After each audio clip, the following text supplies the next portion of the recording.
नमस्कार, मैं दुष्यंत उपाध्याय। जब से ट्रंप ने दूसरी बार अमेरिका की कमान संभाली है, तब से ही वो दुनिया भर में बवाल मचा रहे हैं। ट्रंप के लगभग सारे फैसले अमेरिका पर ही भारी पड़ रहे हैं। पिछले कुछ महीनों के अंदर ही ट्रंप ने कई देशों के साथ संबंध बिगाड़कर दुश्मनी मोल ले ली है। ट्रंप वो भस्मासुर हैं जो खुद ही अमेरिका को बर्बाद करने पर तुले हुए हैं। ट्रंप की हरकतों से तो ऐसा लगता है कि या तो उन पर ग्रहों का प्रकोप है या फिर उम्र ज्यादा होने के चलते उनकी याददाश्त कमजोर हो गई है और मानसिक संतुलन बिगड़ गया है। ट्रंप ने हाल ही में जो कुछ भी किया वो उल्टा उन पर ही भारी पड़ रहा है। इसका हालिया उदाहरण वेनेजुला भी है। ट्रंप को लग रहा था कि वो वेनेजुला पर अटैक करके और उसके राष्ट्रपति को किडनैप कर पूरे देश पर अपने हिसाब से कब्जा करके चलाएंगे, तेल बेचकर मुनाफा कमाएंगे।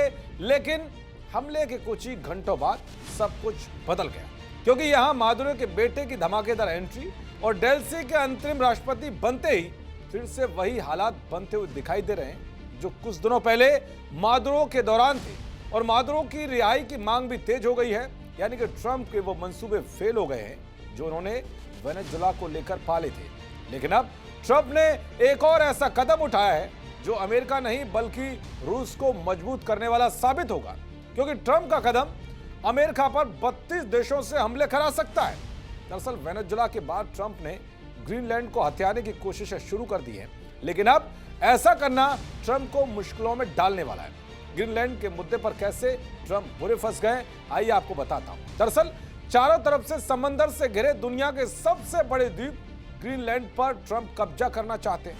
ग्रीनलैंड डेनमार्क साम्राज्य का एक स्वायत्त क्षेत्र है। इसका मतलब है कि ग्रीनलैंड के पास अपने अधिकांश घरेलू मामलों को चलाने के लिए बड़ा सुशासन है, जबकि डेनमार्क कुछ प्रमुख क्षेत्रों जैसे विदेश और रक्षा नीति को नियंत्रित करता है।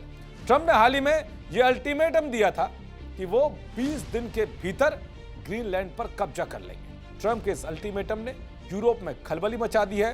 कई यूरोपीय नेताओं ने भी ट्रंप की उस टिप्पणी पर कड़ा ऐतराज जताया है जिसमें उन्होंने ग्रीनलैंड पर अमेरिकी नियंत्रण की बात कही थी। इसके अलावा डेनमार्क की प्रधानमंत्री ने खुद साफ शब्दों में चेतावनी दी है कि अगर अमेरिका ने ग्रीनलैंड पर कब्जे की कोशिश की तो यह दुनिया के सबसे बड़े सैन्य गठबंधन नाटो के लिए अंत साबित हो सकता है। दरअसल डेनमार्क नाटो का मेंबर है जिसमें 32 देश हैं।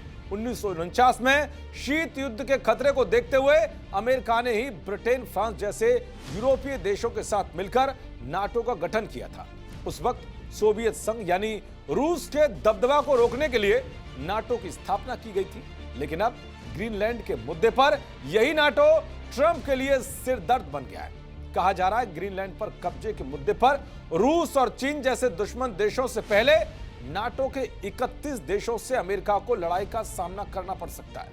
नाटो का अनुच्छेद 5 कहता है कि यूरोप या उत्तरी अमेरिका में नाटो के किसी एक या अधिक मेंबर देश पर होने वाला कोई भी हमला उन सभी के खिलाफ हमला माना जाएगा। इसके बाद नाटो कंट्री लड़ने के लिए सैन्य और हथियारों का इस्तेमाल आसानी से कर सकते हैं। यानी कि अगर ट्रंप ग्रीनलैंड पर हमला कराते हैं या उस पर कब्जा करते हैं तो नाटो कंट्री अमेरिका पर हमला करने के लिए मजबूर हो जाएंगे और यह सीधे तौर पर तीसरे विश्व युद्ध की शुरुआत होगी, क्योंकि जिस नाटो की स्थापना अमेरिका ने ही इसलिए की थी कि वो इस संगठन में शामिल हर देश की रक्षा करेगा और इस संगठन के हर मेंबर देश अगर नाटो के जिस भी सदस्य देश पर हमला होता है वो पूरी ताकत के साथ दुश्मन पर टूट पड़ेंगे। लेकिन अब ट्रंप की हरकतों की वजह से ये नाटो संगठन टूटने के कगार पर पहुंच गया है और इसका फायदा रूस और चीन को होगा, जो खुद नाटो के खिलाफ एक नया मोर्चा बनाने की तैयारी में जुटे हैं, जिसमें भारत को भी शामिल करने की कोशिशें हो रही। देखते रहिए जी न्यूज़। नमस्कार।